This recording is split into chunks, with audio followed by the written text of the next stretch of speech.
করোনায় দ্বিতীয় ঢেউ নিয়ন্ত্রণে রাখতে সবাইকে যথাযথ স্বাস্থ্যবিধি মেনে চলার আহ্বান জানিয়েছেন স্বাস্থ্যমন্ত্রী জাহিদ মালিক।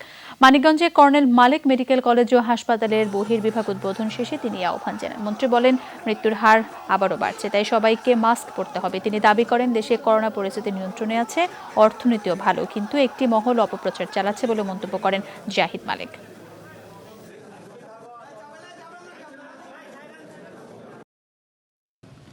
আমাদেরকে আরো বেশ কিছুদিন এই মাস্ক পরতে হবে, সামাজিক দূরত্ব বজায় রাখতে হবে। যদি সবকিছু ঠিক থাকে, WHO অথবা FDA অথবা UK এর অ্যাপ্রুভাল আমরা পেয়ে যাই, আমরা আশা করব জানুয়ারির মধ্যেই শেষের দিকে ইনশাআল্লাহ আমরা ভ্যাকসিন বাংলাদেশে নিয়ে আসতে পারবো।